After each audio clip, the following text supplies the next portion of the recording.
All right, are we ready? We're ready. So one of the first things that I think is important is to talk about how we got here. And like I said, I listened to the voices of the representatives of the citizens of Greenfield.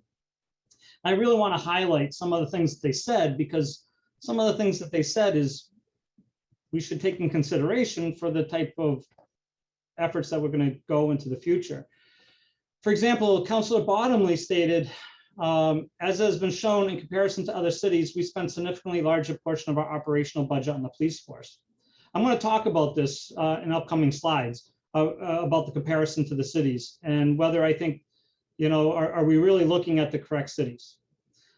Councillor Bottomley thinks that we need to be a catalyst for change, and change is something that was said over and over and over in that city council meeting.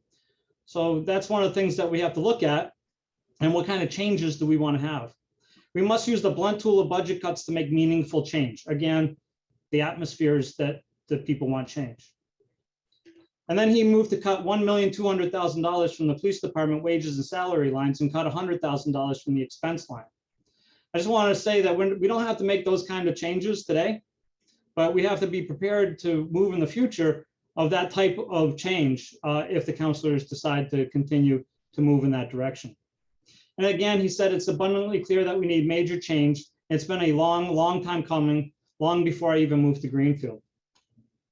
Councillor Forgy made mention that there are some decisions that have to be made, and they're not easy ones to make.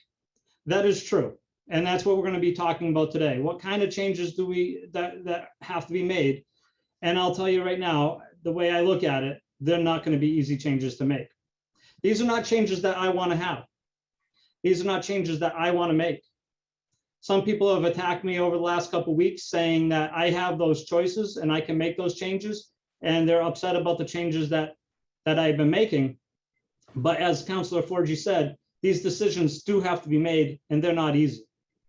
And if we're going to transition from an old way of policing to a new way of policing, then we'll need the young blood here, which is absolutely true. It's the young blood that helps us change the culture of the department. But what wasn't really said was, what is that new way of policing? A lot of people are talking about change, but they didn't tell me what kind of change they wanted. So we have to explore that, and that's what I'm asking your help to do. Finance Director Liz Gilman was 100% correct that the councillors have to honor the contract, but have a reduction of force with the available funding, but there'll be significant other expenses associated with the layoffs. What I'm dealing with right now is the $425,000 worth of cuts. I don't really know what those significant other expenses associated with those cuts are at this point in time. So we're just going to focus on that 400,000. But we do have to honor the contract. The contract was fairly negotiated and approved by the city council themselves. So what do we have left? A reduction of force. Councillor Ricketts said, we know. She said, we know that there's going to be all of the lesser folks. So I feel that we're just making a bigger problem, because we're just hurting all of those families of all those officers, because we're laying off a number of people. And now we have all this unemployment that we're going to have to be dealing on top of that. And not having good response time is not good and is not safe. We're already feeling some of those effects as we start moving into transition. I can't wait until July 1. A lot of people have complained that they didn't affect this budget, but they affected the July 1 budget. But I have to say that this is a transition, that I already have to start taking detectives off the road to fill in some of the patrol positions, because we're already underfunded on the first budget. Those detectives also have to start transitioning into getting rid or finalizing their reports, so they can't take on more calls and more reports. So some of the changes have to be made now. I'm going to address some more of those in the future, but not having good response time is not good, and it's not safe. Councillor Ricketts is 100% correct about that. Councillor Jarvis said, I have elderly neighbors in my neighborhood. One of them said to me the other night, what do I do at 2 o'clock in the morning when someone is going to break into my house? Who am I going to get? These patrols will be affected by the cuts. Will probably be the patrols that work midnight to 7. Those are the discussions we're going to have today. My neighbor has a point, he said. Who will respond? The state police? I can already tell you, I've talked to the state police and they will respond to life and death emergencies only.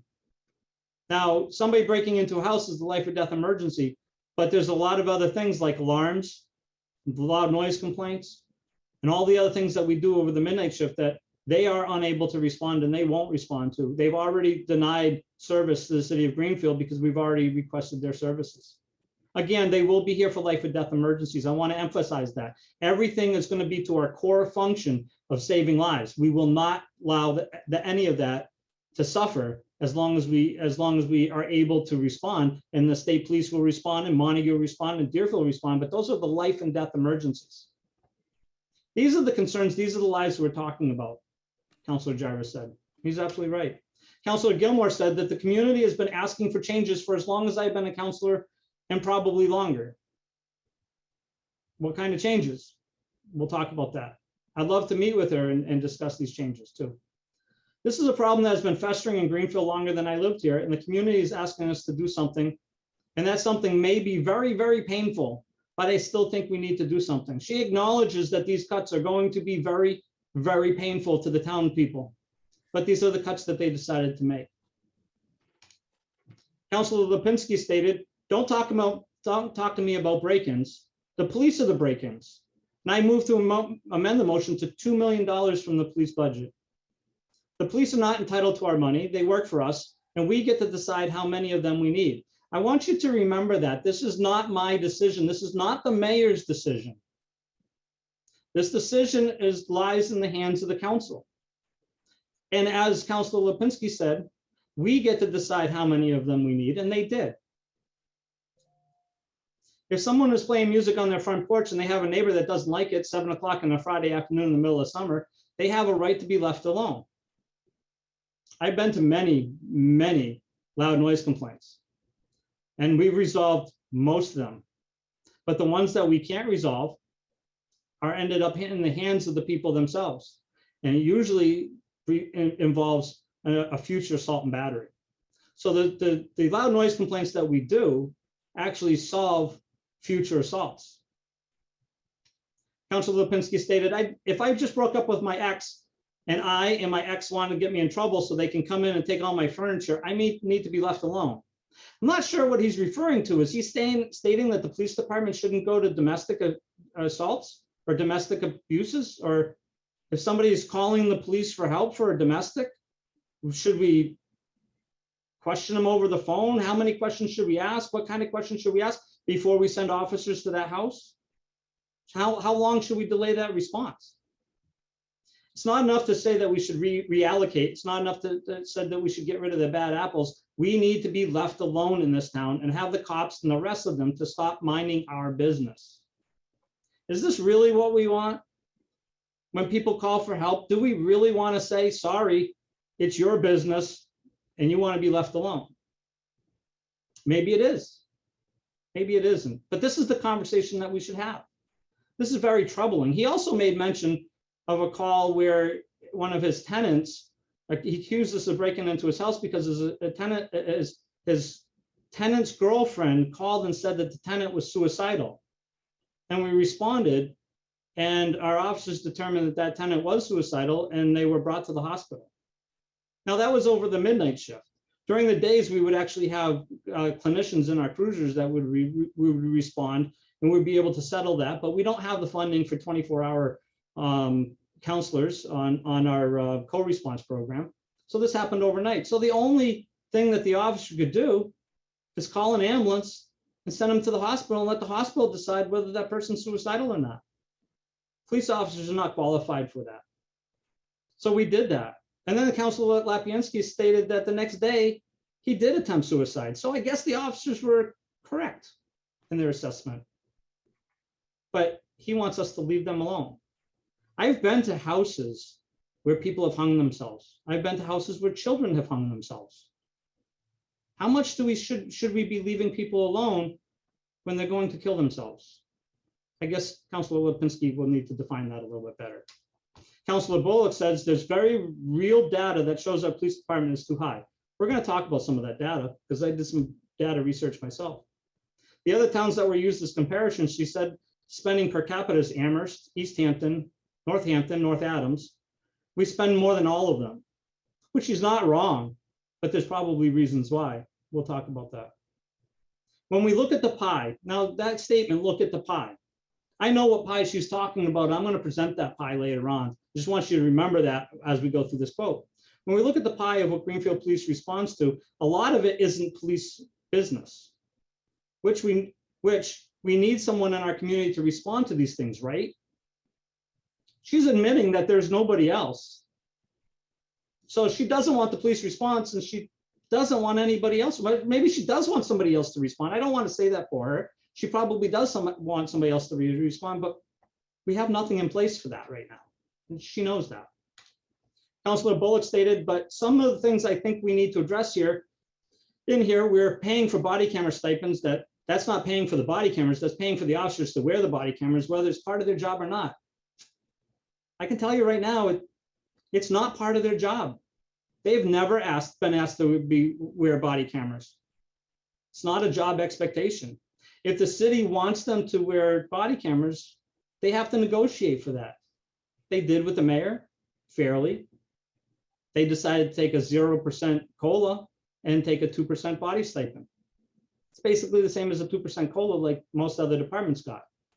But they didn't call it a COLA, they called it a body camera stipend to show their other union members that they were getting paid to do something that is not their job, but will become their job. And that body camera and stipend will only last 2 years, and it's revolved into their pay because eventually it will become part of their job. But right now, it's not. And in my turn article, she stated that the presented budget had stipends for detectives and a canine stipend beyond base pay. Notice that she had problems with the canine stipend and detectives. And like I said, I listened to the counselors. So later that day, I announced that I was going to stop the canine stipend and cancel the canine, because a canine stipend is actually something that we pay because the officer does work with their canine. It's in lieu of overtime. When they're at their house, they have to feed the canine, they have to bathe the canine, they have to exercise the canine. They spend about an hour a day working with their canines off the job. The Garcia Act, which is a FLSA standard, mandates us to give all canine officers a stipend. It's federal law. We have no choice. So notice that Councilor Bullock had those concerns. I canceled the canine stipend. I only did it because she put it in the article. And also I told the detectives that we won't be able to use them as detectives as well, starting July 1. Now, the reason why I did it in June, the canine in June, instead of July 1, is because I truly felt that our community would support our canine unit. And that with the help of the community, I would be able to gather enough funding to pay for that dog. We're not quite there yet. We're just under $6,000 of the $7,000 that we need. But the community has stepped up. People have donated several thousands of dollars apiece to make sure that that canine program exists. That's how important it is to them. Councilor Bullock also stated that's when you get court cases, when certain people get more money in one department in a similar and same role as other people aren't. So if you look at what our teachers are making versus a patrolman, it's significantly different. And she's right. She's right. I went to the contract. The teacher's top salary is $80,369. The fire's top salary, which I actually used because although she didn't point out that the fire department in her quote, she said this in a similar role, and the similar role is closer to the fire department. The fire department's top salary is $74,563.32, and a police officer's top salary is $69,118.40. Now, I did include stipends in this. So somebody's going to be able to point out that some officers do make more than that top salary. But I also do want to point out that the teachers get stipends and the fire department gets stipends as well. But I'm not here to compete with those two departments because really there's no comparison. We do completely different work. The fire department and police department, both public safety agencies, I get that, but we certainly do different type of work. And I'm not going to pit one department against another. I just wanted to answer that one question. Many city councilors have been using comparisons such as what is being discussed by a group called the People's Budget of Greenfield. And I respect the People's Budget of Greenfield. I've been following them for several years. Some of the things that they say, we have good points. We're going to talk about the Coots program. I kind of like it. I think we should explore that more in depth. But I do have, they are a biased, they're a biased group, and they are trying to sell one message, and that is to cut $1 million from the police department. They did this way before the verdict. This is about 2 years old of them asking for $1 million cut. So it was definitely, they were definitely there the last year. So this has nothing to do with the verdict. Matter of fact, I did read a couple of My Turn articles in the paper where they came out right out and said this has nothing to do with the verdict. So, but anyways, I respect them. I read them. You know, it's my job to listen to people. So, so I do listen to them. But they used, if you noticed here, they used the same cities and towns that the counselors use. So it's pretty obvious that the counselors are getting their information from this group. I don't have a problem with that. Again, they should be listening to their people. But they're using Amherst, East Hampton, North Adams, Northampton, Greenfield. And they stated that they want us to be more like East Hampton that has $160 per capita, which means that we have to cut $1 million off the mayor's 2023 GPD budget. And if anybody wants to read more about the People's Budget of Greenfield, the website's on the screen. And I encourage people to read it. Well, let's talk about some comparisons. So comparisons versus Greenfield versus North Adams. North Adams has a much higher crime rate. The crime rate per 1,000 residents for North Adams is 30 violent crimes per 1,000 residents. In Greenfield's is only 21. We do a good job. Not a great job. We could do better. I'm always striving to do better, but we do a good job. East Hampton comparisons. This is a little bit more in depth. This East Hampton and Amherst is a little bit more in depth because they put their numbers out, and I was able to find the numbers on the website and compare our numbers with their numbers. Now, our numbers and their numbers are not going to be exact because everybody has a little bit of a different way of entering information into computers. This is a good snapshot. East Hampton has reported calls of services 18,402, where Greenfield has 27,611. Now, I previously said 32,000. I was using pre-COVID numbers when I came up with that. I wasn't prepared. I'm a little bit more prepared today. So our 2021 numbers was 27,611. That's 50% more calls that Greenfield officers do than East Hampton. Can't compare. Arrests. East Hampton has 247, Greenfield has 349. That's 41% more arrests. And our arrests are coming down. And people are criticizing, Councilor Bullock has criticized our arrest numbers as not being high enough, but we've been working really hard over the last year for jail diversion, last 10 years, about jail diversion and lowering our arrest numbers. And also shows that crime is going down. But we still have 41% more arrests than East Hampton does. Can't compare these two agencies. Summonses, we deliver 200, East Hampton does 134, we do 284. That's 112% more summonses. Because you know what? We don't arrest as many people anymore because we believe that a summons is a better route. Unless they're a violent crime or if there's an identity issue, we try to summons people because it's more comfortable to do that for them and for us. Reportable accidents in the city. East Hampton has 245. We have 388. That's a 58% increase. 58% more accidents in town. We don't create accidents. They just happen. Felonies. East Hampton has 171. We have 516. That's 202% more felonies that happen in town. Restraining orders, 70% versus 334. That's a 377% increase. Citation issues. We've been getting criticized a lot by a group called Everything Greenfield that we don't give enough citations. Well, I can tell you, we do 210% more citations than East Hampton, of which we're being compared to. And we do 1,424 citations over the course of a year. Despondent individuals, suicide individuals.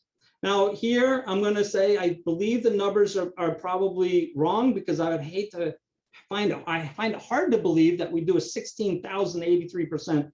I mean, it's a 1,683% increase in despondent people, but I'm not surprised it's much higher because of the type of services that we have in town. Unattended deaths, again, something we don't create in the city, but we have to respond to them all. East Hampton had 23, Greenfield had 41. That's a 78% increase. Now, I also want to point out that in 2021, East Hampton had 29 full-time police officers and 10 part-time police officers. Greenfield only has 34 full-time police officers, and we have 0 part-time officers. We have, yes, we have 17% more officers, but we're handling 50% more calls. People should applaud our officers. They're doing more with less. And if anybody wants to check my numbers, there's the website right there that they can check the numbers. East Hampton comparison, People's Budget reports that East Hampton spent $160 per capita on police on 2022. But in FY23, I'm sorry, that should have read police in 2021, my fault. But in FY23, they budgeted for $3,071,000. They have 16,000 residents, which is $191 per capita, not 160 like they're trying to compare us to. It's much closer to Greenfield FY23 than reported. Again, all the links are below if you want to check those data. And on the bottom, on the bottom of the screen, you can see that is a screenshot from the People's Budget website where they're comparing us to that. And these are the same numbers that Councilor Disorders using, Councilor Bullock's using. But the fact is the website's there. So let's look at Amherst, because Amherst was also thrown out there. Calls of service for Amherst was 16,632. Greenfield's was 27,611. That's 66% increase. We have a little bit less arrests than East. I'm sorry, the top should say Amherst, not East Hampton, right at the top. I apologize about that. We have a little bit of less arrests, but we also don't have 20,000 students that are in our town. Again, it's hard to compare sometimes. Also, it should be noted that Amherst also has a large department that can back them up called UMass. But we don't have anything like that here in Franklin County. Robberies, we have 114% more robberies. We have 58% more accidents, 73% more medical assists, 15% more servable restraining orders. They do write more citations than we do. And again, same thing with this figure here, 1,683% more despondent people. Unattended deaths is a 95% difference between the two towns. In FY23, Amherst had 46 full-time police officers. So people want to compare us to an agency that has 46 police officers. We only have 34 police officers. They have 35% more officers than Greenfield, and we handle 66% more calls of service. Again, our guys do a good job here in Greenfield. I don't think they get enough credit. Police spending per capita. Let's talk about police spending per capita, because this is what they wanted to do, but they compared us to agencies that aren't county seats. Greenfield has a hospital, a jail, courthouse, colleges, methadone clinics, detox, homeless shelters, has DCF, DTA, CSO, service net, respite houses. We have Northern Hope. We have all kinds of other services that these other towns do not have. It's more fair to compare us to a county seat that has these types of services. If you notice on the figures on the right, Northampton has $217 per capita, compared to Greenfield's $216 per capita. But look at the other agencies, $226, $242, $268, $275, $298, $282, $357, $369, $410, $574 per person. Yes, I know we're not Boston, and I know we're not Springfield, but we are a county seat. And being a county seat has more services, has more things, has more police calls. You can see it in the facts and figures that I use with East Hampton and Amherst alone. Cahoots. I love this program. I love to have it here in Greenfield. I am not opposed to Cahoots whatsoever. I've been watching Cahoots for several years. We started a co-response. Cahoots is a co-response unit. You can see in the picture below. Sometimes they respond without police. Sometimes they do respond with police. They are funded by the police department budget. The Eugene Police Department budget in FY23 is $81.25 million. That's $477 per capita, where Greenfield is only $216 per capita. I can promise you, if you get our spending up to $477 per capita, I will put a cahoots in. But we're not Eugene, Oregon. Cahoots budget is $820,000 in Eugene, Oregon. That's 1% of the police budget. 1% of the police budget equivalent for us would be $38,000, not $425,000, $38,000. Programs like Cahoots are not funded by cutting from police budgets. They're created by adding to police budgets. The graph shows that the police budget in Eugene, Oregon is going up, not going down. It costs money to have programs. Eugene Police Department responds to 137,000 calls of service a year. Eugene Police Department calls per service is $590 average call per service. Greenfield's cost per service is approximately $135. Cahoots diverts using Eugene, Oregon's own figures, which is listed there on the website. Cahoots diverts 3 to 8% of the calls from police. Great program. I don't mind diverting calls if we had something like Cahoots, and we have calls that we could do that with Cahoots. But best case scenario, using Eugene's own figures, best case scenario of 8%, we could divert about 2,200 calls. Still leaves us 25,000 calls of service that we need to go to. Another comment from Councillor Bullock. And again, I'm not attacking, I hope nobody takes it as I'm attacking any of these counselors, because I'm not. I'm listening to them. The things on this pie chart, again, we're going to talk about the pie chart that worry me, that I think, we don't have an alternative for police to respond right now. She admits that. If we cut police services, there is nothing else that is going to be able to use right now. We might be able to build something in the future, but right now we have nothing. Assault and batteries, the charges of property damage and stuff, those are less than 10% of what the police are responding to. That's going to make sense when you see the chart. She follows that up by saying, I would recommend that we cut $477,000 from the salaries, and then on the other side for expenses, she had cut $127,265. That was her amendment. That it didn't get passed, but knowing that we don't have an alternative right now, she still made these recommendations. This is the pie chart that she's talking about. If you notice the assault and batteries, property damage and theft and the unknown, that is what I believe that they're talking about their 10%. It's not exact, but that's what she mentioned, the assault and batteries. And she held this pie chart up during the town council meeting. So I'm pretty sure that this is what she's referring to. But what on this pie chart should police not respond to? Well, first of all, a lot of this stuff we don't code, so I don't really know what's in this pie chart. But should we not respond for general assistance when people call for police and request for police for assistance? Should we not go to civil traffic matters, like I'm assuming is in their car accidents, traffic tickets, speeding complaints? Just don't do those. Hazardous conditions, wires down, I'm assuming, tree branches down, other types of hazardous conditions, maybe needles in the parks. Should we not do those? Procedural paperwork, 2.8%, I got to tell you, our guys just do not take credit for the paperwork that they do, because they do way more than 3% of their time on paperwork. Should they not do paperwork? Alarms going off. This is a good one. We really need to look into this. Should the police department not respond when a burglar alarm goes off? Civil complaints, restraining orders, summonses, harassment prevention orders, conflict mediation, domestic assault and batteries. Well, I guess assault and batteries would be under the 0.8.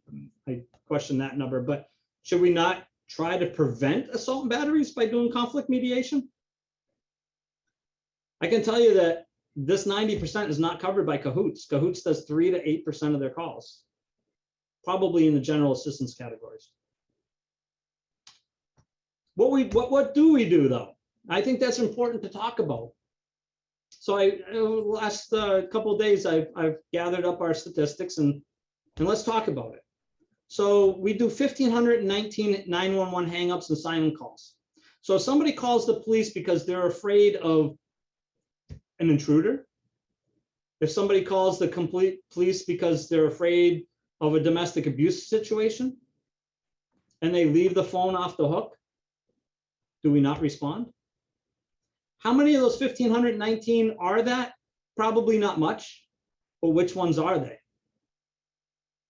Vehicle crashes, 756 crashes. Do police just not respond to vehicle crashes? This wasn't in the pie chart. Well, it's civil traffic, I guess.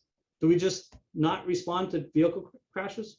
I can tell you last night on my way home, I came across a car accident, happened pretty much right in front of me. I put my blue lights on, I assisted traffic. I called for a police officer. There was no police officers available. They were already on life-threatening calls, both cruisers. 2 simultaneously emergencies that happened in town. They were already tied up.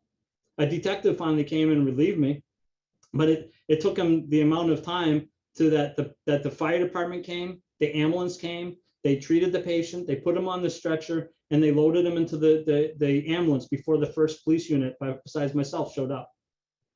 That's not the type of policing we want to give to the cities of Greenfield.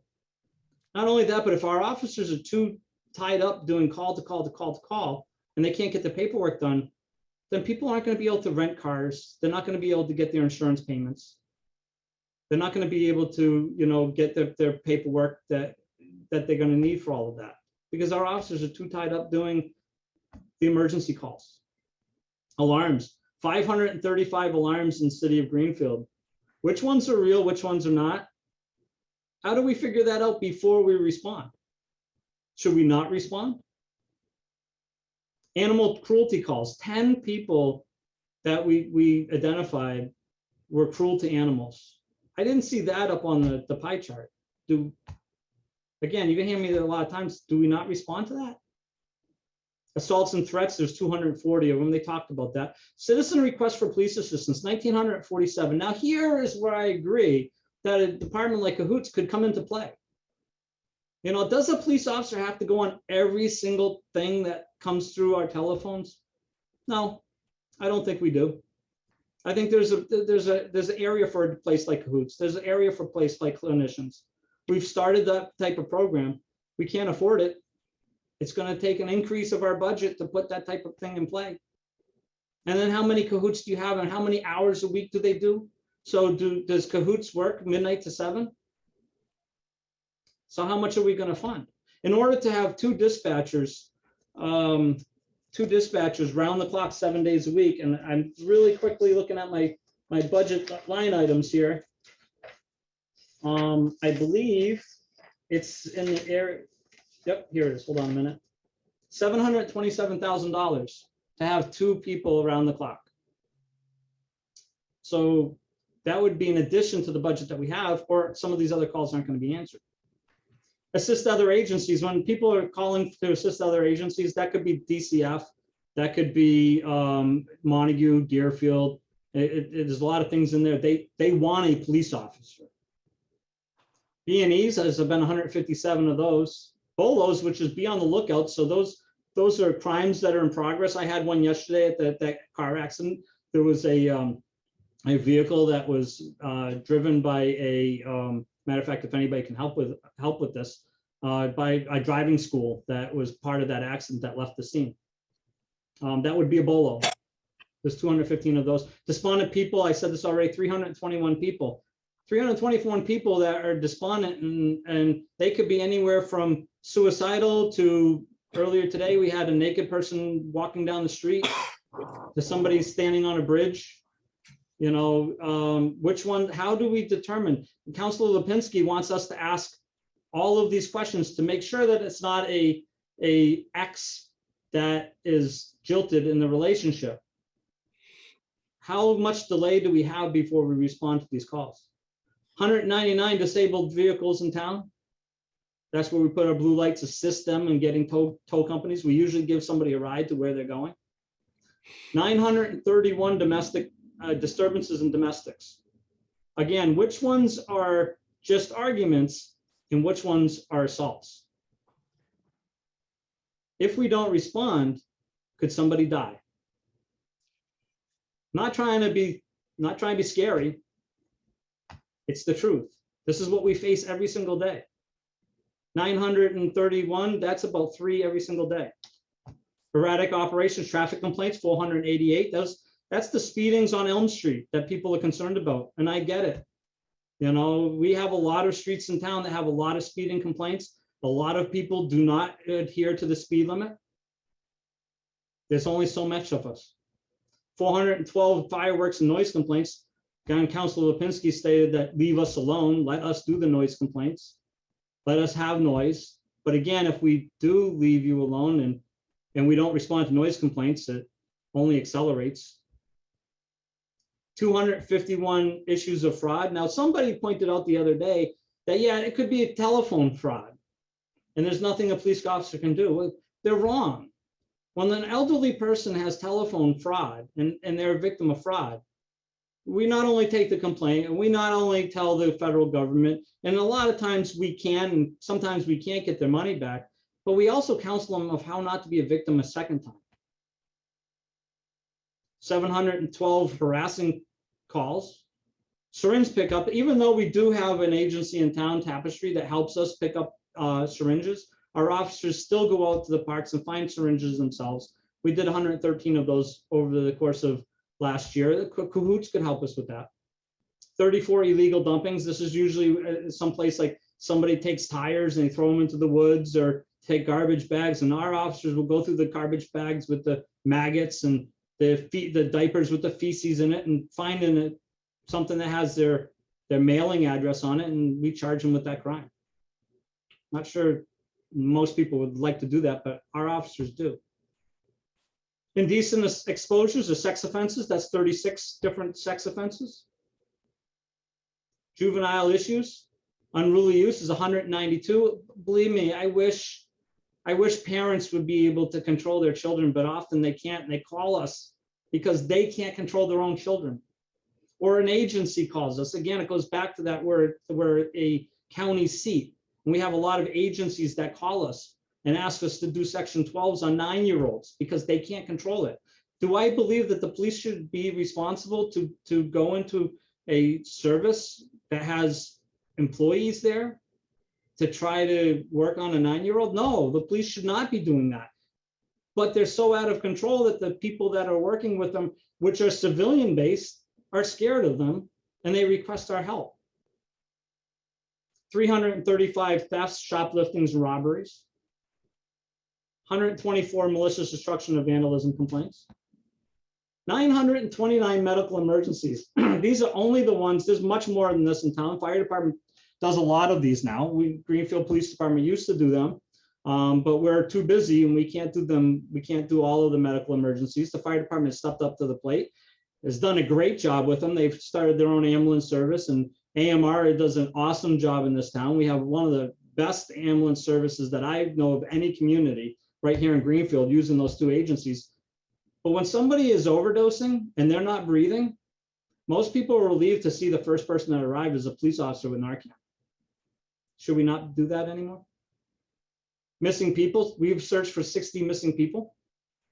49 narcotics complaints, and let me tell you, there's a lot more narcotics complaints than that. But I can't release all of those numbers. Open doors on premise and park checks. These are when the officers just randomly go and check a park, make sure everything's calm, check, say hi to the kids, you know, make sure that the vomit isn't everywhere. If it's messy, we call the DPW. We work with the mayor's office and the other agencies. We've done that 3,803 times. Something that Cahoots probably could help with that, and I'd be more than willing to talk to them about that, but probably not the open doors at 2 o'clock in the morning.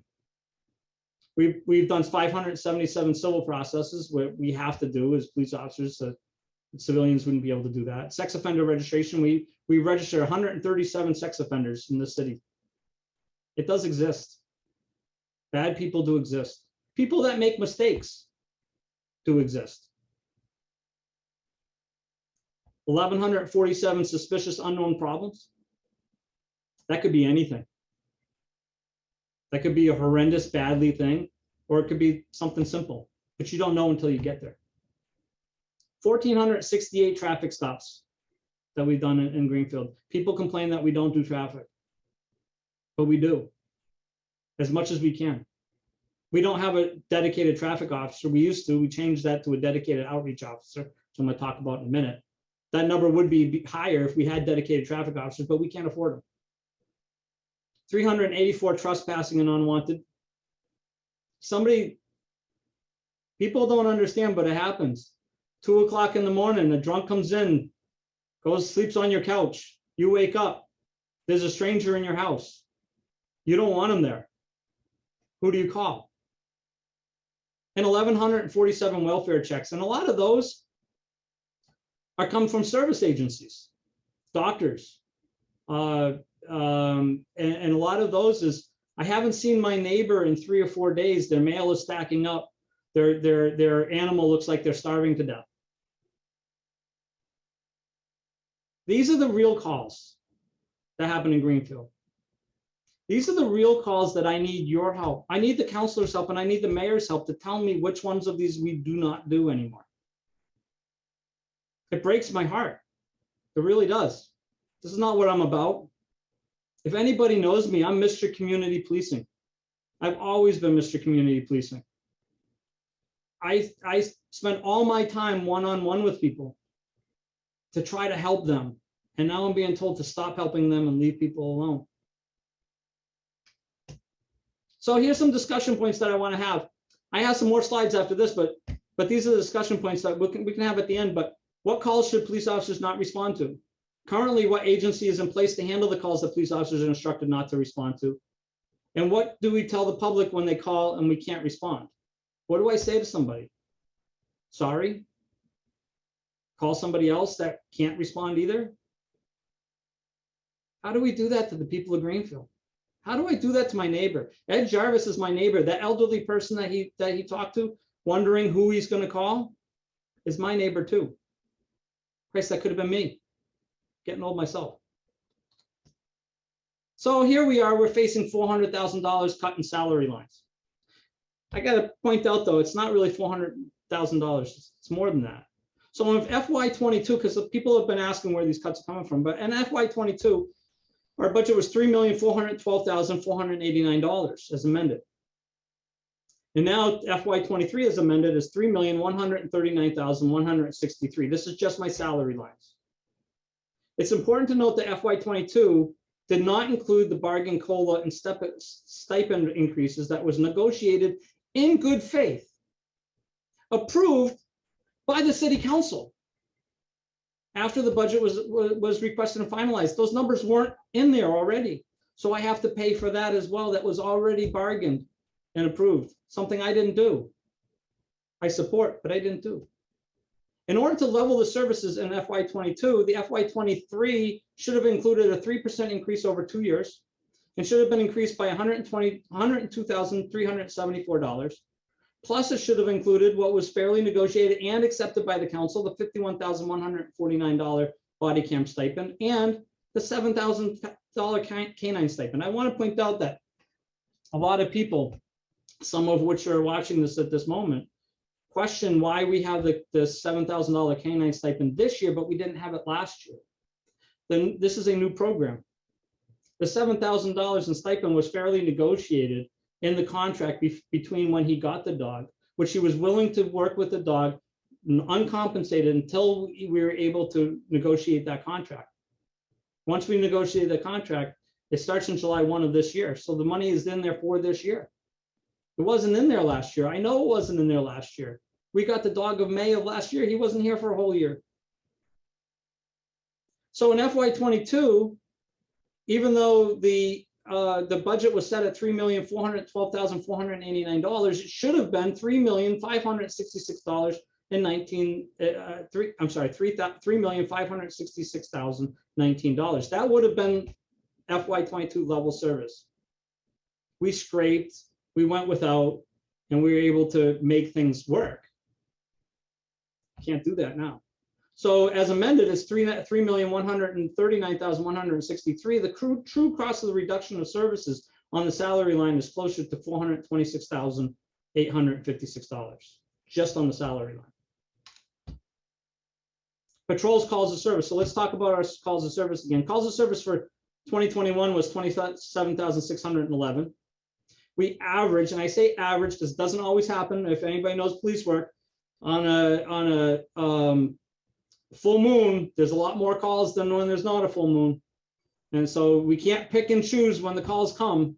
Usually they call them all at once, and then we might go an hour or two with no calls. But we average about 76 calls a day, the average of 25 calls per shift.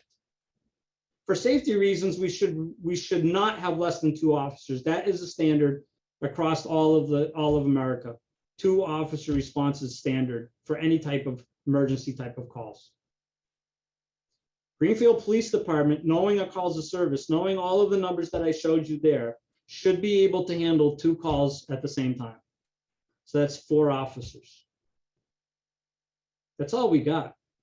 I said this before, there's more people serving coffee and donuts at Dunkin' Donuts than we have officers on the street. There's more lifeguards working at the swimming pool than we have officers on the street on a weekend. Each shift is assigned 6 officers. That's 7-day-a-week coverage. Officers rotate 4 days working with 2 days off. That equals to a maximum of 4 patrol officers per shift, per day per shift. That's what we got. 6 officers assigned, 4 of them that work in any given time, unless somebody has COVID, unless somebody is sick, unless somebody is on vacation, they have a personal day. There's time off here and there. When that happens, we go down to 3 officers. A sergeant steps up, becomes the 4th. So we still have 2 officers able to cover 2 emergency calls. Everybody's chips in. If it's not a sergeant, if there's not a sergeant, a lieutenant gets in the car and they go on the shift. 3 shifts, day shift, evening shift, midnight shift equals 18 patrol officers. It's going to come into play in a minute.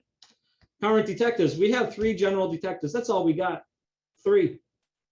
They rotate among 2 shifts, giving us 1 detective available per shift. That doesn't include any sick, vacation, or personal time. These 3 detectives have investigated 298 major crimes over 2021. They registered 137 sex offenders. In addition to that, they also help cover the patrol shifts when the patrol shifts are down. We have 1 detective assigned to the district attorney's major crime task force. He's responsible for all narcotics investigations in Greenfield. You know, when people call us up and they're like, hey, my neighbor's doing drugs, we need help. That's that street. Happens on the next street, happens on the next street, happens in this complex, happens in that complex. How happens in this housing unit, happens in that. We have 1 guy, 1, that handles all of the narcotics work in town. That's what we got. I'm not lying here. This is what they do. They do sexual assaults, unattended deaths, drug arrests, sex offender registration violations, missing persons warrants, malicious destruction, Section 12s and 35s, protected custodies. Section 12s and 35s is involuntary committals. They do overdoses. They do firearms arrests and investigations, assault and battery with weapons, larcenies over $1,200, and vehicles, breaking and entering into vehicles, child abuse crimes. They do cyber crimes, motor vehicle summonses. They do arson, 209 violations, accidents with serious injuries, school incidents, elder abuse, prostitution, town bylaw violations, disorderly conduct, suspicious activity, drug and firearms destruction, domestic disturbance investigations, crimes against disabled people, shoplifting, leaving the scenes of accidents, robberies, OUI arrests, bomb and gun threats. I got 3 people that do that. Not making things up. That's what we got. I have 6 sergeants, 5 sergeants. They rotate. 5 sergeants assigned to 1 patrol, 1 per shift, 2 swing sergeants. That covers 3 shifts, 7 days a week, with the exception of any sick time, injury, vacation, personal comp days off. If we have any of that, I assign a patrolman as a officer in charge, which is a stipend. Because then we have an officer that may have only been here for 1 or 2 years, is the entire supervision of the police department during those hours of which they're working. Not something I'm really comfortable with, but we make do with what we got, and that's what we got. And then I have 1 sergeant working Monday through Friday. He's assigned to all of those detective cases and all of the CROs, which I'm about to talk in a minute. Did I miss CROs? I may have my slides messed up, but he organizes all of that. He organizes all of our outreach, organizes all of the investigations. 1 sergeant does that. Where's my CROs? I may have deleted a slide, and I'll talk about them in a minute if I missed it. Current command shift, we have 1 chief, 1 deputy chief, and 2 lieutenants for command.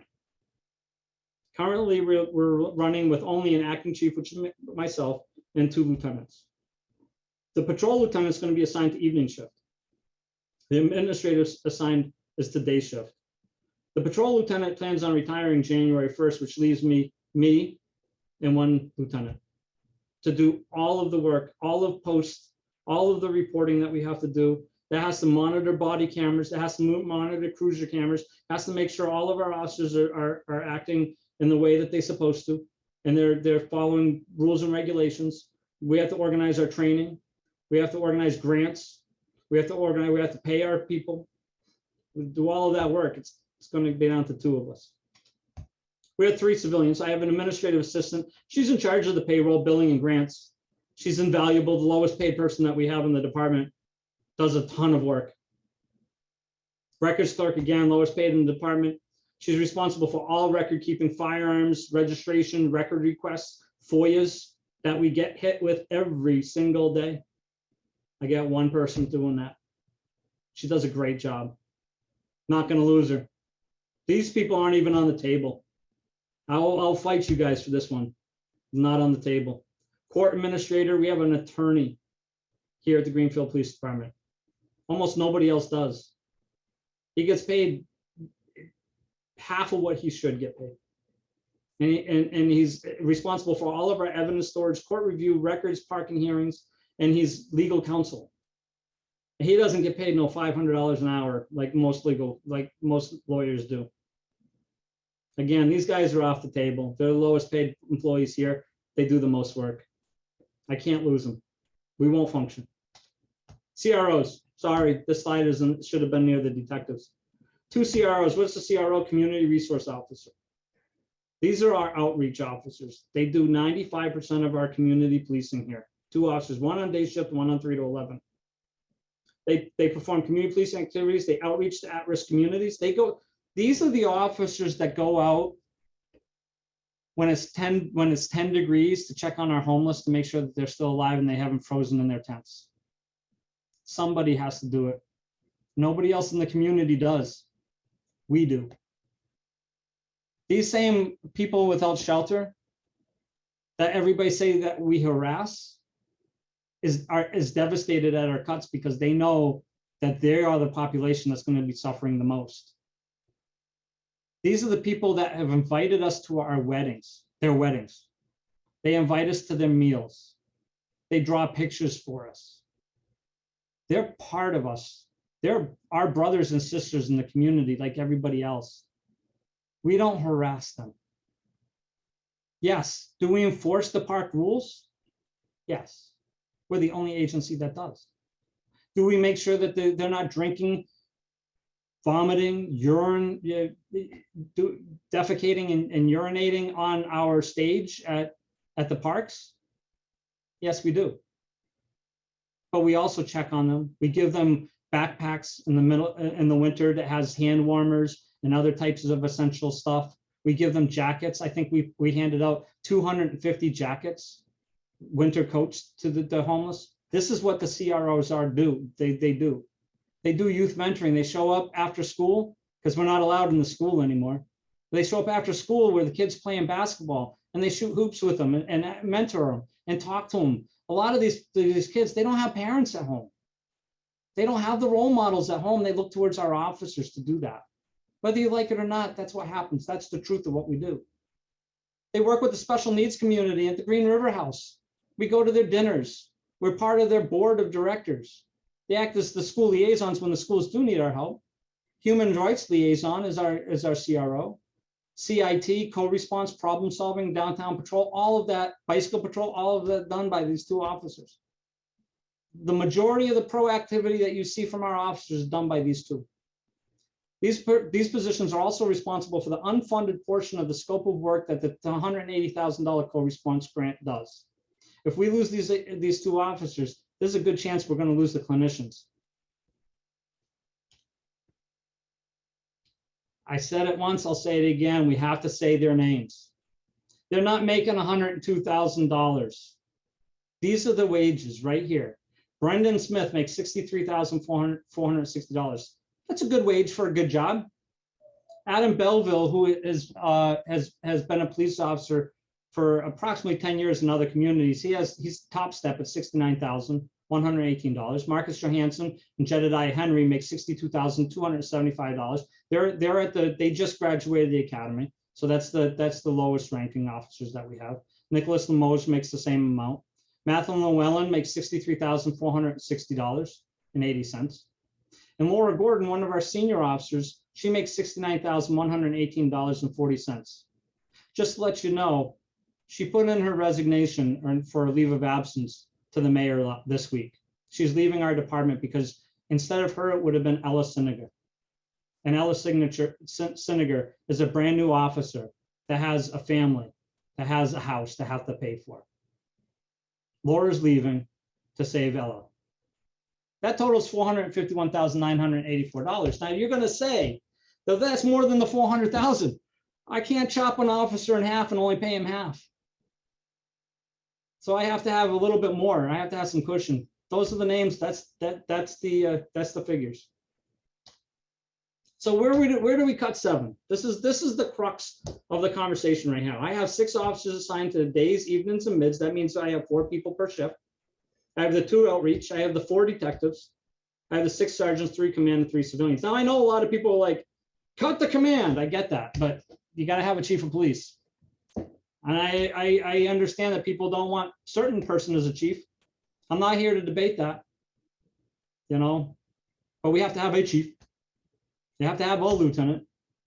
Those roles, I'm not talking about names here. I'm talking about the roles. I have 3 civilians. So I guess I'm asking you, when I'm done, I'm almost done here, but where do we cut the 7? I'll come back to the slide. I just want to remind you that I also have a $25,000 reduction in expenses. Most expenses are fixed costs. The price is what the price is. I have $25,000 in reduced budget. I have an $11,500 unexpended expense for a generator that the radiator has gone, and I have to replace the radiator. I can't imagine how it costs $11,500 for a radiator, but we got quotes, and it is what it is. $40,000 $40,000 expected increase in the gasoline line on top of what we have. I have a $40,000 gasoline line. We made that when gasoline was $2 a gallon. It's $5 a gallon, $4.99 a gallon right now. What is it going to be by the end of the summer? So I'm expecting to at least double what I have. It's reasonable to say that. So I have $40,000 in unexpected gasoline.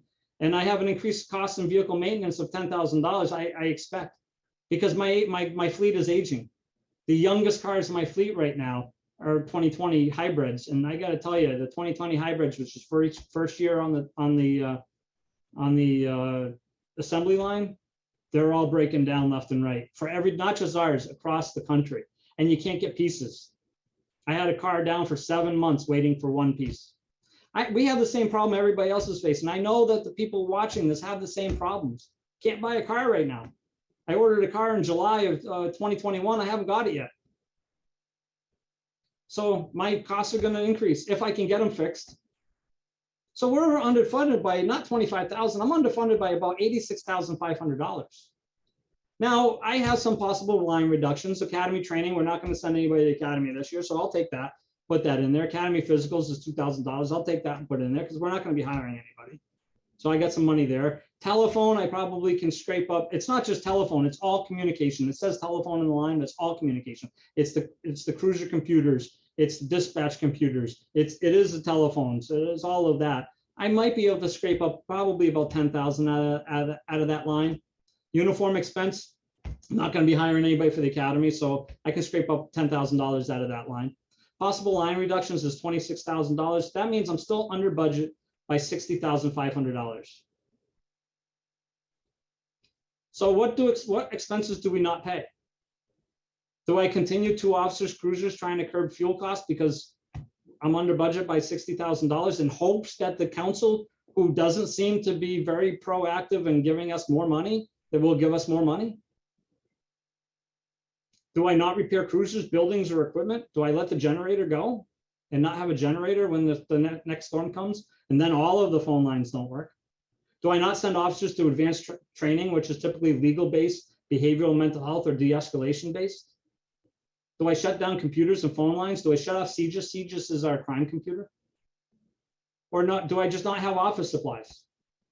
Even if I cut some of that stuff, it still doesn't all equal into $60,000. So here we're at.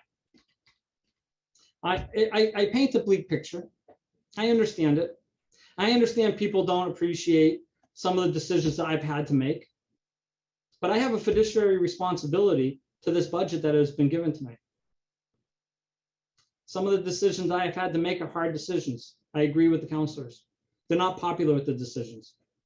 I agree with counselors. It has energized some people that didn't have a clue that we were even facing cuts to begin with. And I understand that they've been sending emails to counselors. I've been getting the emails too. I can't control what people say, just like the counselors can't control what the people say. And I apologize if I do understand one counselor's, and maybe she'll speak today, is afraid. And the elders are afraid. I understand this. It was not my decision to make. These are going to be difficult cuts, but here we are. So I'm hoping that the Public Safety Council can look at this chart and maybe help find the 7 positions to be cut. That's my spiel. Thank you, Chief. You know, I thought you gave a great presentation. It's probably one that we should have been doing maybe over the years, giving a more dynamic look at the budget and what the budget pays for and the personnel that service the various pieces of the budget in the community. Because I think there is a great misunderstanding out there of how the budget relates to the services you provide to the community. There's not a lot of people that ever come. I've been on 17 years or more on the Public Safety Commission, and not only don't city councilors come, but the public doesn't come. So I guess it's probably our fault as well that we're not the outlet for more information and providing a stronger learning curve for the public to understand exactly what it is you do, as well as the fire department and the ambulance company as well, because we represent those people also. But I think it's a great path forward to be able to, we haven't done it before for security reasons. I think personnel, we've stayed away from talking about personnel when they work, so people don't know. People don't know who we have and who we do not have on the road, as the case with the call I was on with you with the state police earlier this week and what they can provide. They don't like to provide how many people they have on and when they have them on. But I think the whole conversation has changed. We have to move to, just tell the truth. This is what we have. This is what we do, and try to understand from folks what they want us to do and what they don't want us to do. I kind of like to open it up to other commissioners if they have some questions or comments or suggestions and how you might approach the situation you're in, so we can work towards getting a solution to offer the mayor that's done in an intelligent and a base way for us to deal with this. So if you can delete the sharing of the screen, I can see more people. I can only see 3 of us right now. Did that work? Mr. Chair, Adam talking. Yeah, go ahead, Adam. You have to speak because I can't see everybody. Yeah, no problem. Awesome presentation, very in-depth. Incredibly appreciated. Tons of work went into that. And I think it was very, very well done. So that being said, I say we go right to exactly what those questions are. Let's discuss this. I mean, what's our goal tonight? What are we going to do? What's our plan? And where are we going with this? Because this isn't going well right now. So I'm just opening it up to discussion. Okay. Susan, you want to? I'd just like to say, first of all, thank you, Chief Gordon, for the presentation. The word that's come up for me is staggering. As a new member of the Public Safety Commission, I'm appreciative of your comments, actually, Chair, regarding what has been shared in the past in the history of Greenfield with the Public Safety Commission and what has not. And Chief Gordon, you've just presented a pathway forward. The pathway forward of how transparency and openness around sharing information is very, very important. It is always important, but it's even more important now. But that doesn't take us away from the present moment. So I'm very grateful to be here tonight. I'm committed in my service to this commission. I also want to say that I believe you presented to us a proposal. That's what I see before us, a very painful proposal. And I would like to pass it back to you, Butch, at this point, in case other commissioners would like to comment at this point in time. Sure. Michelle? Yes, I want to thank Chief Gordon, Acting Chief Gordon. You've answered some of the questions that we've asked in the last few meetings and summarized everything in a fantastic, thoughtful, and factual presentation. So I just wanted to thank you for that. It was a lot. And my position as a new commissioner would be, I'm open and listening, but I wouldn't want to make any recommendations on how you're going to manage your department. I would want to take suggestions from you and where you think that you can live with the cuts if they stand, because you would know better than I would. So I would just leave that. And I think some more discussion should be had. So Chief, so when you're cutting Chair, people, yes. I'm sorry, Danny Letourneau had her hand up. Oh, I'm sorry, I didn't see her, Danny. Go ahead. I just wanted to, it's sort of a procedural thing. I just want to let everybody know that I'm staying on. The mayor did have to jump off at this point to go to the Board of Health meeting. And after that, she's going to the school committee meeting. So I will be here for the duration. So I just wanted to make sure you guys know that so it doesn't just look like somebody's jumped off. Thank you. Thanks. Yeah, so Chief, when you're cutting people, you're cutting programs as well. And so that's part of the problem. So from your approach, I mean, Susan is correct in a way, you are really making a proposal in some ways, but I sort of want you to maybe define it a little tighter for us and how you see the least impact by who you release. I know, last in, first out, but that's not always best practice for any department. But you might, through contract requirements, be kind of a situation as well. Yep. Maybe you could just talk about that for a minute. So to answer Commissioner Laurie's question, we have a couple paths that we can look at. We can look at getting rid of the midnight shift.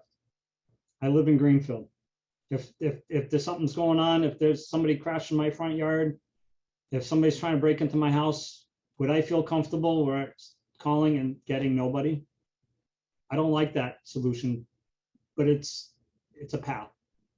Do I get rid of all of the detectives and community outreach?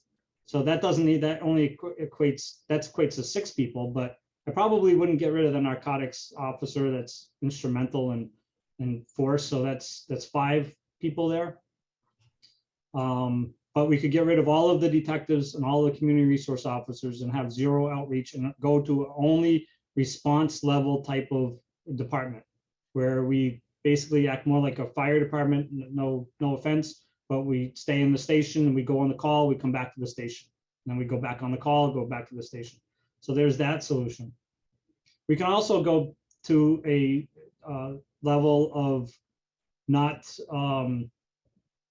being able to handle 2 emergencies at once. I don't think that's going to be we're going to be able to survive that. There's often our officers are going on more than 1 emergency at once. And that's going to put lives in jeopardy. If somebody calls and they're not breathing and the other officers are already involved in an emergency, we're going to want somebody there. So there's 3 paths there. There's another path of me just ignoring city council and just spending right away. And at the end of the year, say, I guess we got nothing. There's a path there too. I'm not really at the moment ready to decide which exact path that we're going to be taking. And that's part of the conversations. I think right now we're at the conversation level. But those are the 3, those are the main ones. Sure. Can I just answer Butch too first? So the question that you have is first in, last out. Last in, first out. That's a requirement. You can't pick and choose. You can't say, well, I like this guy better than I like that guy, or, I'm just going to keep the white males, or I'm just going to keep the females. We can't do that. The contracts doesn't allow for that. So that's why we have to do the last in, first out. So does that answer that question? Yeah, and are they typically the night shift, the younger people? Well, look, I don't want to look at shifts. I want to look at positions. We're going to lose 6 positions, or 7. So I'm sorry, 7 positions. Where those people come from? Do they typically reside on the midnight shift? Yes, but does that mean I'm going to get rid of the midnight shift? Not necessarily, because I would move other people. You would move around. people around, right? Yeah. Commissioner, I'm sorry, Lori, did I answer your question? The paths that we're going to take? All right, good. Susan, you had a question? Yes, Chief. I imagine this may have been just answered. The idea of furloughs, this is probably very contract driven. However, in other situations where I've seen major budgets contracted, when it's come down really to hardcore personnel to meet a massive cut. Furloughs are the question I have. Phasing in anyone who would be in agreement to take a period of time layoff. I understand contracts can drive this discussion, but there are many different kind of scenarios. So in the course of the year, as events evolve, God forbid we don't have worst case scenarios in Franklin County that we're seeing across the country, different choices could be made so that we could do a decision-making process over time. I understand July 1 budget. That's why I'm asking about furloughs and pacing and phasing. Right. So you're absolutely right about that. I put out a offer for furloughs, for our furloughs or leave of absence. Laura Gordon took a leave of absence for a period of 1 year in order to save an officer. I think it's very nice of her to do that. It's a big loss for the Greenfield Police Department. Big loss. She was outreach.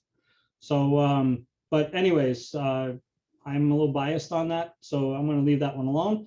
But we can put out other offers. So I have to, before I lay people off, I'm going to have to sit down with the union and try to come up with some type of other types of activities that we can do, such as furloughs or refuse to do stipends. I mean, one of the decisions that we can put, which Councilor Bullock mentioned, was going after the body cam stipend, but they would have to agree upon that. And I do have to say, and I say this with a heavy heart, that our officers are extremely demoralized after that last meeting and the Human Rights Commission meeting and all the other meetings that's happened. And in order to ask something from people, demoralizing them first is not the answer. So I'm not sure how much willingness there would be for the unions to move when we did what we did to them. And I understand that people are mad at certain things that happen. I get that. I'm not happy about it either. But when we treat the whole and we say stuff like leave us alone, that hurts our people to the core. And that's not what our people are about. And they feel that they have lost the support of the citizens in Greenfield. And I'm here to tell them, and I'll tell you guys the same thing. They may have lost the support of the city council or some of the city councilors, but they have not lost the support of the 17,000 other people that live in the city. the outpour of support has been tremendous towards our department, and I appreciate it. So I tell my officers that every day, and we get signs of support. People are sending us donuts. They're sending us, checks to save the. People came in here in tears, giving us a $2,500 check to save the canine program, and it came from his mother's inheritance, because he thought that that's what his mother would like to do. That's the type of support we have. So we may have lost it from a small handful of counselors, but we have not lost the support of the community. And I remind my guys of that every day. So will they be willing to give some? Probably, because that's the type of people they are. But we have to get there first. We're not there yet. I'd be surprised at that. But your timeline. So the new budget starts July 1. What's your timeline to fit this into the new budget? Does it have to be fit in by July 1 and you start the new year? Because you're going to be starting off in the hole if you do. Yeah. So that's something that we have to heavily consider. I have a couple paths that I'm working on. I'm hoping that there's some counselors that may find some support and may compartmentalize their anger and look at two different issues at the same time. So I'm hoping that happens. I don't feel it's appropriate to give anybody a layoff without a 30 days notice. I would ask them to give us a notice if they're going to leave, and we should do the same thing with the employees. So I'm probably looking more of like an August 1st layoff timeline, but the longer I go, the deeper the hole gets. So if I take the path where I ignore the cuts, eventually we eat up all the money, and maybe March 1st, I won't have any police department. And that's not smart either. So yeah, so we have to make these decisions fairly quick. But I don't also want to make them too quick and too harsh where we lose these officers. They're not coming back. These are all fully trained officers that came from other departments. Every single time I bring back an officer, if I get the funding back and I lose these people and I hire somebody new, we're going to have to send them to a police academy. First of all, it's the competitiveness. You can ask Northampton how hard it is to hire after you go through a budget defunding. It's extremely hard. But budget-wise, I have to spend $50,000 to send them to a police academy, and I'm not allowed. I can't really use them for almost a year on patrol. So it's going to take us years in order to replace this. That's the truth. Right. So hopefully, I'm going to try to do everything that I can to lose the least amount possible. And I've told my guys that too. Don't go signing any paperwork, please. Wait until we can try to figure this out. And maybe there's some path that we can find to try to save something so we don't lose bodies. Sure. So today's the 8th. Our next regular meeting would be on the 29th. Do you think that's enough time for you to kind of meet with the unions and really form in your own mind about, offering us one or two options so we can collectively make a recommendation to the mayor so you'll be ready in August at some time? I think I'll have to. Yeah, I think me too. That'll be, yeah. I don't think I have much choice. Right. So I would just ask the counselors, if that works pretty much for them. We'll put it on the agenda. Hopefully it'll be a decision time. We'll plan for it to be a decision time, a vote to recommend to the mayor, a path for reductions on the 29th. As the counselors eloquently said, it's going to be a very hard thing to do. Right. Okay. Any more questions or comments from counselors? I just want a clarification, please, Chief. My understanding would be that at the June 29th meeting, you would be presenting one or two, possibly three pathways forward that you could live with, if that's the phrase we want to use, regarding how to address the $425,000 budget cut for FY23. Do I have that clear? I think that would be clear. I really want to try to meet with as many counselors because I really want to listen to the community and see where the community feels, because I've seen it in both directions. I've seen people say, chop patrol, and on the very next conversation, chop detectives, and the next conversation, save the detectives. So it's all over there. But I think the most important thing is to talk to the counselors and see what they imagine this change to be. It's their words. So I would love to meet with them and talk to them one-on-one. I've met with some of them already. I have a second clarification question, and I'd like to turn to the chair for that. Butch, one of the items we had in the agenda for tonight really was trying to get clarity on how we would address the police reform bill as a way of moving forward in engagement as a commission, because I do believe that's part and parcel of this process as we go forward. And I might be mistaken here, but I would like clarity on if other commissioners feel the same way, because I do think that is something we need to simultaneously move forward with in the meetings going forward in terms of reviewing the police reform bill, continuing to keep our PSC meetings open and transparent, and inviting participation from city councilors and the public to engage in that process with us, but to make a commitment for 6 months going forward of a half-an-hour meeting, just looking at each section of that reform bill as we go forward. I believe this has to happen simultaneously. Sure. And let's just take that up next. That's the next thing. Let's just finish up on this piece, and it is part of it. You're right, but it's the next item on the agenda. And did I see a hand up by Rick Clark? Did you have a question or a comment, Rick? Well, yes, my question, can you hear me? Yes. Okay, my question is, I'm sorry, I've been listening all along. I had problems joining you. The question I have is, I saw where we could only go until 5:30. Is that correct? It's 5:30. It's amazing how time went. Right. I don't know. Yeah, So we're still on. Well, I'm just saying that Right. there's a lot of ground to cover here. We've already heard a lot of information. My one question for the chief was going to be related to staff, was that, is there any way we can work on scheduling of any type? I know that's what's happened previously in other departments. And I just wonder if that's an option. I haven't heard a mention about that. But that's what I've seen, an answer to some of this. Sure.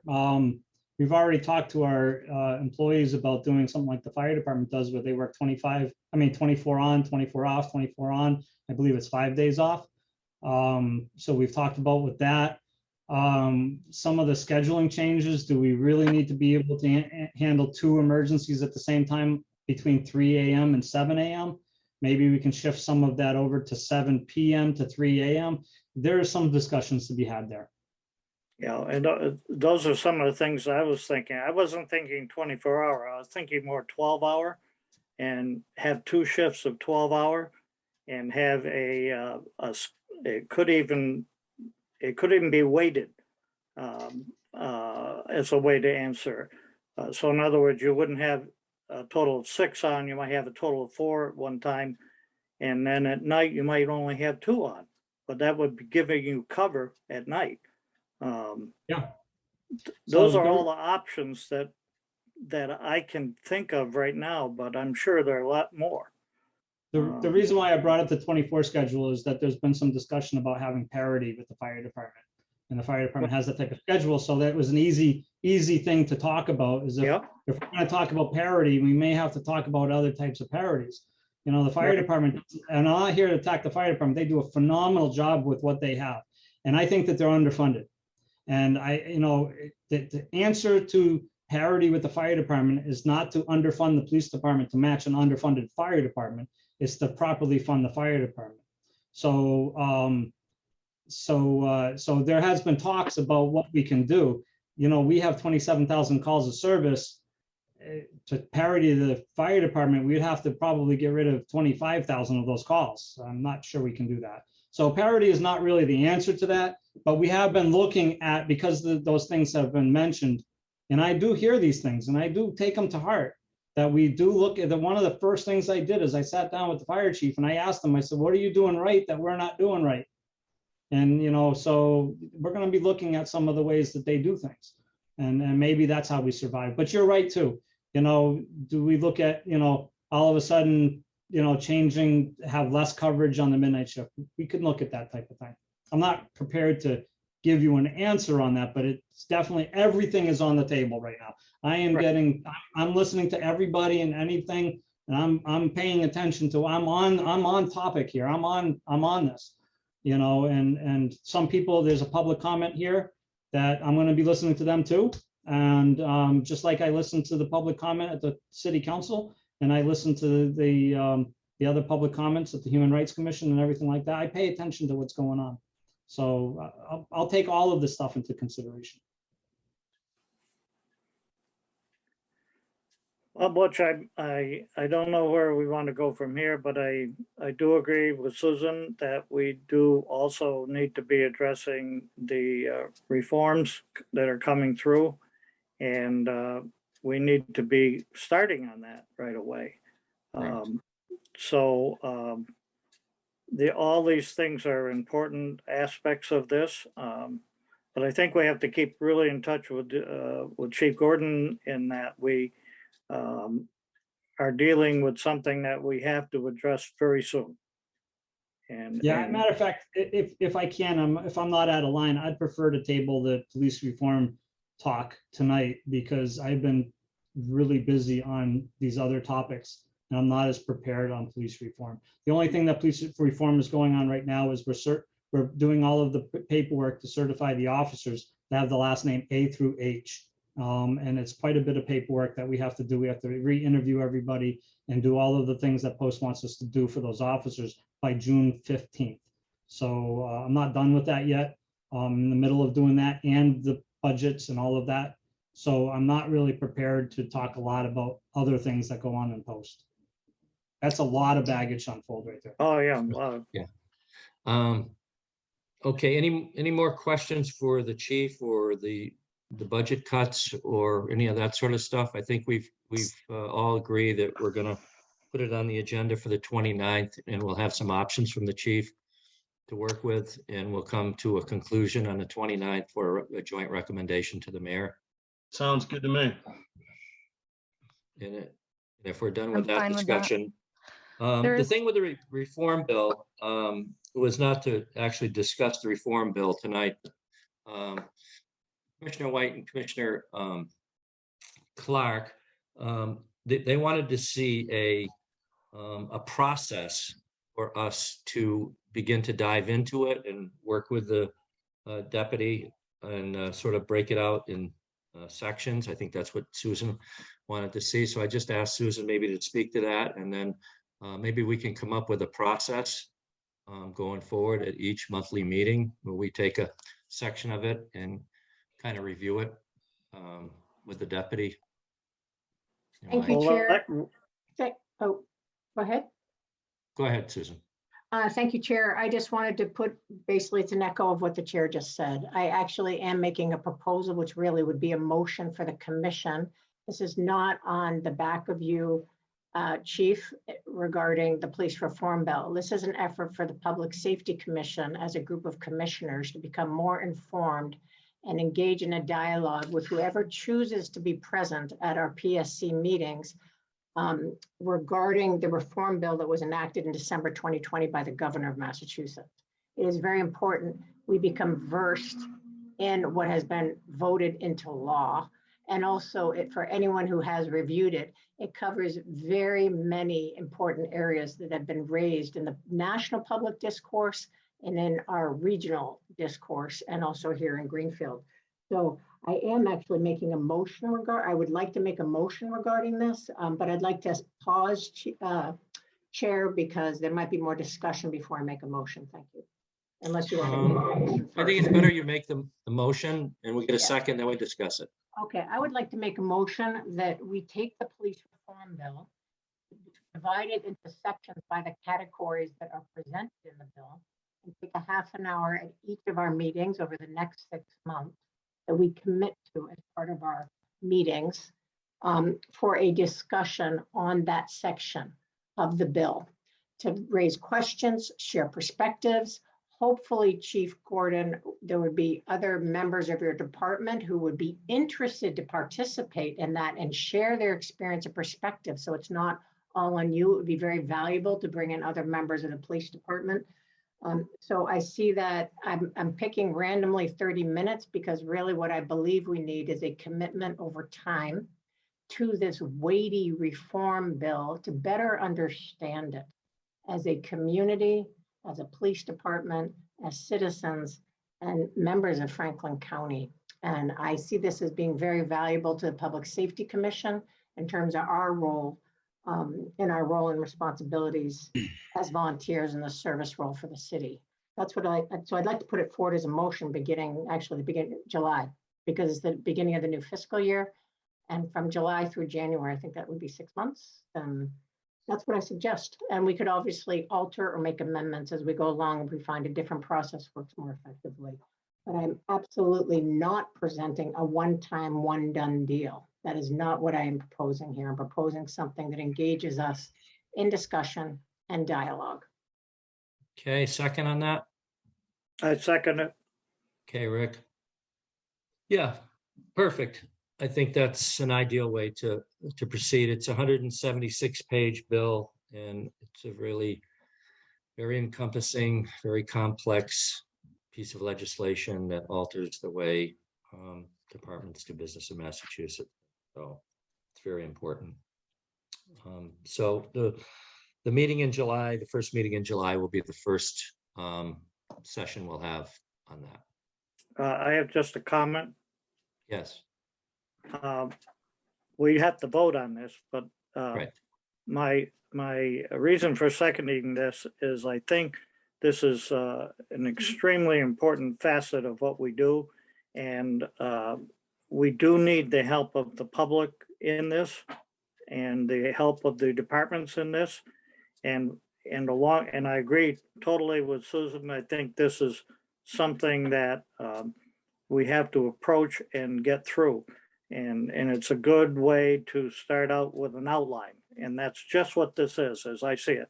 It's an outline to help us get going and to bring others in with us. So that's my reason for seconding. Sure. Any more discussion on the motion? Seeing none. Rick, how do you vote? I vote aye. Aye. Michelle? Aye. Susan? Yes. And Adam?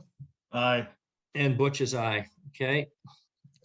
We'll look forward to it. The other thing I had on the agenda was an update from the mayor, and I know she's not here. She's at other meetings, but maybe Danny could update us a little bit. I know that the mayor has hired a firm to do an audit investigation on the PD and how it will probably relate to the accreditation process, because if they're doing an audit, I'm assuming they're going to look at policies and procedures and all the stuff that go into the being an accredited department. And I also think that part of that, I believe it was a law firm that I recommended to her to hire from down east somewhere, that deals, a big part of their law business is workplace investigations.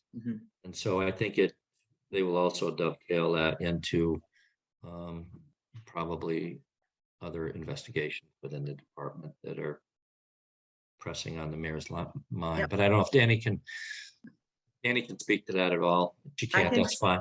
I can give you a little bit of it. So just to be clear, there's two different things going on investigation wise. So the mayor is attempting to enter into an RFP process for the larger, what would be called an audit of the Greenfield Police Department. And if people are wondering what that means, what we were looking at is, this is a large deep dive that would include public participation, members of the general public, as well as a review of everything, opens the books up, policies, finances, structure, governance, this board, and everything that actually has anything to do with it. If you're wondering what examples there are, there's a few organizations that do it, but it is an RFP process because it's a large expenditure. This will be going out through procurement. Uh-huh. No, I'm on the meeting, so, okay, sorry, somebody actually just walked in my room. Uh, So it would be an RFP process. So we have to go through procurement, figure out the approximate price, which we did talk to a couple of organizations that do this, just mostly to get pricing and scope. There's a few cities in Massachusetts and neighboring states that have done it, including Holyoke is going to do one, Albany's done one, Savannah, Georgia, I think, or it was Charleston, South Carolina, Methuen, and some others. So anyway, it's a large expenditure, but it seems worth it. It takes about a year to do their baseline one. So this isn't a quick fix. And so the mayor will be coming to the council at some point about it to ask for funding for that. Then the second part, so that's just the update that the mayor wanted to give you guys for that major audit investigation. The second one, I think you just mentioned, Butch, is about the smaller investigation, the internal stuff. I believe actually that attorney that you recommended has been secured for the internal investigations into information related to stuff that came up during the course of the actual recent court case. So that's kind of separate from that. So I mean, that's about all I know for now. I don't have any information on how any of that affects the accreditation process or any of that. But I do think that, you know, if you guys have questions, I can answer as much as I can about those two things. Sure. Anybody have any questions for Danny? No. Okay. Thanks very much for the update, Danny. Okay. I just have a sort of a procedural question. When I posted the meeting, I thought an hour and a half would be enough, and now we're an hour and 45. So I'm over the posted time. And does that matter, or should? It doesn't matter anymore now that we're using Zoom. It used to matter when we were using WebEx because sometimes somebody else needed the room. But procedurally, you guys are fine. Okay. There's a lot of meetings going on tonight, including I think at 6 there's a council committee and there's school committee. So just FYI, because there's a lot of people on here. Okay, Right. good. All right. I just didn't want to get us in Dutch here. Okay, so the next thing on the agenda is public comment. The only thing I want to say about public comment is, one, if you want to make a public comment, it is a comment. It's not a question and answer period. 1, 2, you have to provide your name and address because we have to keep the record of that. And 3, we allow 2 minutes for each person to make a comment. And so I'm prepared to, I don't know how else, you'll have to say something, I guess, because I don't know how I'll see you. Hi, Chairman. So Yeah. Virginia's had her hand up for a little while, so maybe we let her go first. Sure. Okay, Virginia, just state your name and your address if you would. Yep. My name's Virginia DeSorger. I live at 43 Silvercrest Lane in Greenfield. First, I'd like to thank all of you for allowing me to speak tonight. It was fascinating. Listen to the discussion. I'd like to thank Deputy Chief Gordon for his thoughtful analysis of how you all were gonna work out your new budget. I just had a comment, and I had sent something to Adam and to Butch, which I think may have been forwarded to all of you. I don't really know, but it's about public media posts and people. We are all in this together. And I am one that really believes that. I believe in working together. And I have, my whole life was spent in public safety as a nurse. And I think we want to send a message that, you know, we are eventually going to be okay. But what actually was happening as the result of public media posts were things that were actually threatening towards city council. I'm sure that the police probably gets things all the time, and I'm sorry that that happens to you. I have never spoken in a way in public that was anything, I think, but respectful. But I would ask for caution as we put up public media posts that are sort of We don't want to pit one side against another. This is my comment. I am requesting that of you to be thinking about the people on the other end. I'm not a big Facebook poster, as you know, I'm not even good at it. But I was the recipient of it. Danny knows that she had helped me with my Facebook post when I was running. I'm terrible at it. But I take to heart the complaints. I have spent hours on the phone talking to people. I have been hurt by some of the things, and I would ask that we be mindful of that. And I hope you all got my letter. That's all. And I want to thank you. I know that what you're doing right now is not easy. What we were doing wasn't easy either.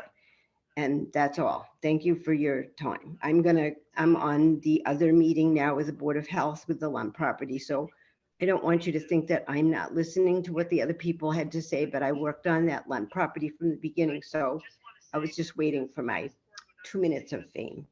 Okay, And thank you for your time. thank you, Jenny. Okay, is there anybody else that would like to make a public comment? Counselor Ricketts. Yes, Penny? Hi, I just want to thank you guys for tonight. And I want to thank Acting Chief Gordon for the report. Penny, I can you wanna just state sit- your name and address for us, Oh, please? yeah. Petty Ricketts. I live at 125 Franklin or 175. I'm sorry, I'm still new. I live on Franklin Street. And I Thank just you. want to say, I appreciate the Facebook posts because the community really wasn't paying attention and they didn't know what was going on. And I do want to take this time to also apologize for lots of statements that were made by counselors and things that just crossed the line, in my opinion. So talk about we're all in this together. I'm not scared. I'm not nervous about the cuts. I know that, it's going to work out. And I'm here to support you. I hope some orders come forward from the mayor so we can vote on some funding to help restore some of, the cuts that happen. But I want to let you know that, the information that's been going out through Facebook and getting out through the public has been really good, because I felt like as council, we needed to hear what other people think, because we really based a decision. We had 70 people come to a public comment and half of them were speaking about the pot farm. So that means there's only like 35 or 40 people that spoke on the police budget. So we cut a lot of money for a very small group of people. So no, thank you for driving all that traffic to the council email, because we needed to know and we needed to hear from those folks. So thank you for everything. Thank you, Penny. Anyone else? Can you say anyone? I'd like to speak. Can you hear me? Sure. Thank you. My name is Molly Merritt. I live on Solar Way.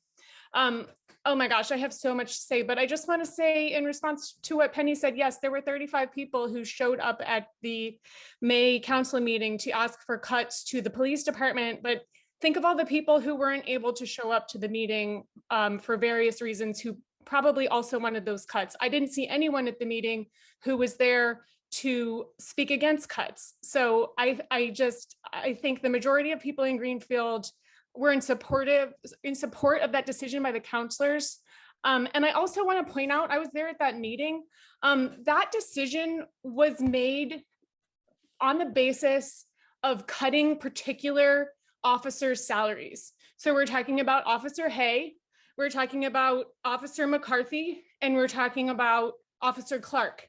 And in my opinion, these people are not keeping us safe.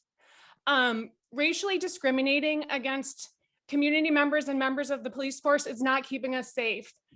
Showing up drunk to work repeatedly is not keeping us safe. Displaying a Confederate flag, terrorizing children in a neighborhood is not keeping us safe. So these cuts are, we want these cuts to be made directed towards those three individuals. I know you said, Chief Gordon, that, first, the last in, the first out, but you also said that you're speaking with union representatives this week. You're a smart person. I think you can figure this out. The mayor also, has a role in deciding who the police chief is. She could fire Hay.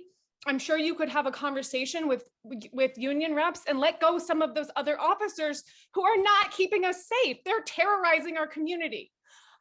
So I have a lot else to say, but I imagine my 2 minutes is up and I'm going to pass it on to someone else. Okay, thank you, Molly. Is there someone else who would like to speak?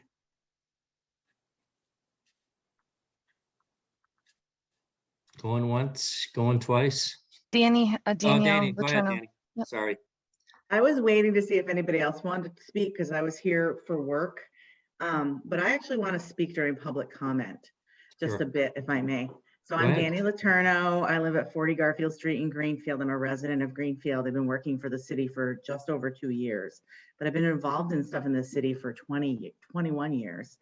And I've been on the organizing end of campaigns similar goals as the People's Budget campaign. I find their information really interesting. I've been following them for a long time.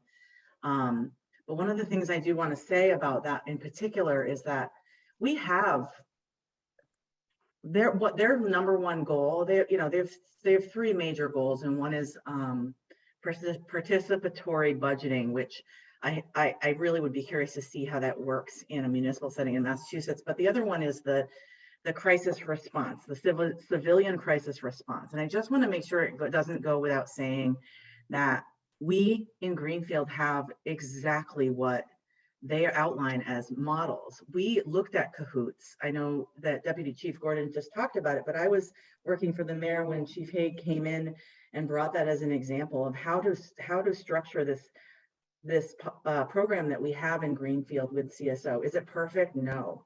Is it big enough? No. It's 1 year old. We signed the contract with CSO in April of 2021. So I just want people to remember that I used to, I've been an executive director of a social service agency. You need to give programs like that involve social workers and community people and municipal governments working together. You need to give that more than 1 year to know if it's working.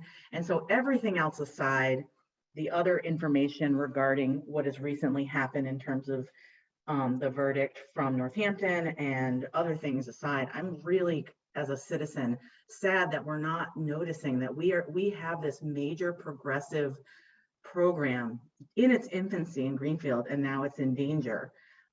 Sure, can we allocate other money towards that? Yeah, but not this year. I mean, in a perfect world, a budget is, of course, your priorities, but it takes time to slowly build up those other things. Those other things, like if we had more social workers generally on the staff, if we had that social worker for the Council on Aging, these are all things that are in goals for people that I know work for the city and are in leadership. So I really would like to see that happen. And I just wanted to say that as a citizen. I'm a little bit off coloring outside the lines, and I might get yelled at by my boss later, but it's okay with me. Hey, you're a citizen, you have a right to public comment. Yeah, that's it. The end. Thank you. Thank you very much. Anybody else? No? Yes? There is someone else who wants to make a comment. John McGee is in the waiting room waiting to be let in, and he would like to make a comment. Okay. He's Go ahead, online. John. I see his name. He should, yep, sorry. Apparently he's in the waiting room and needs to be let in. He has been let in. His name is already, he just needs to be unmuted. Yeah, thank you for letting me in. Sorry, technological difficulties.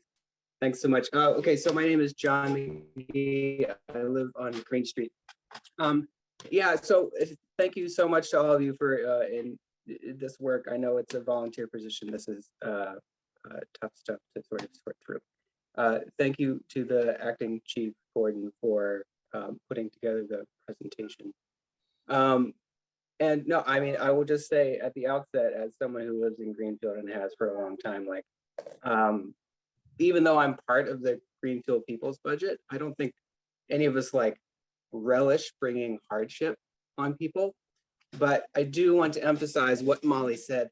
It's, I think it's a little unfortunate that with all of the discussion about cutting these officers, there has not been more discussion or just like honest engagement around what motivated the counselors to make this cut.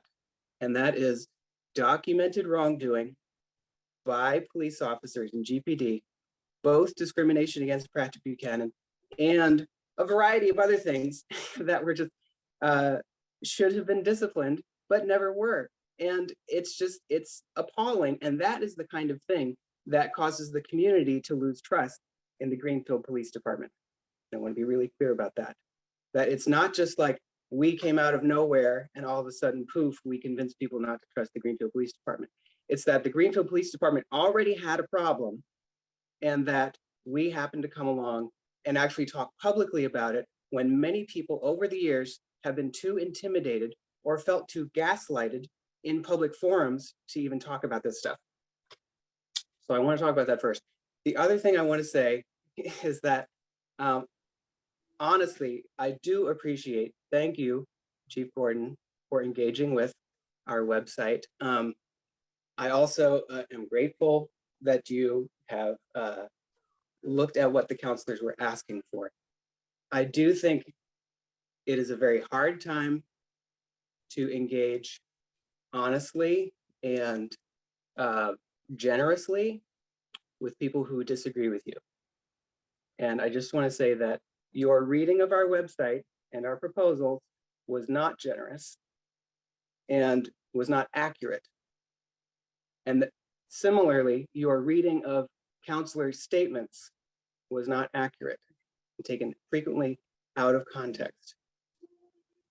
That is important to say because we have to be able to have some level of honest debate here. The last thing I'm going to say, just on the question of the co-responder that Daniel Letourneau brought up, it's not a perfect program, but also, I mean, CIT, the folks who like wrote and administer the trainings and de-escalation that the police take all across Massachusetts through DMH, they themselves have said that they are opposed to embedded co-responder programs. And I understand that, like, you know, some people might think of this as like a baby step in the right direction, but there are other things that we can do in terms of not just doing things, but actually making space for things like a civilian crisis response program. That can be much better. And the data that you relayed on Cahoots, Chief Gordon, is I understand that the 3 to 8% is what a Eugene Police Department says in terms of their number of calls that are diverted from them. But it's important to note also that Cahoots handles a full 20% of 911 calls. So there is a fair amount of interpretive range there.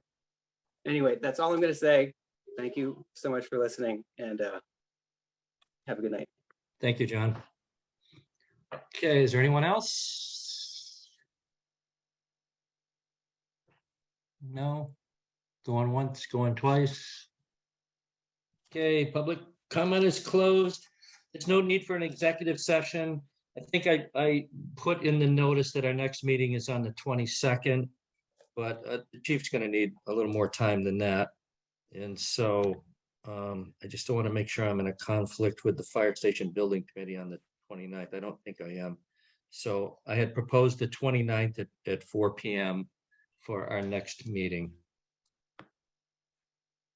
Sounds good. Work for everybody?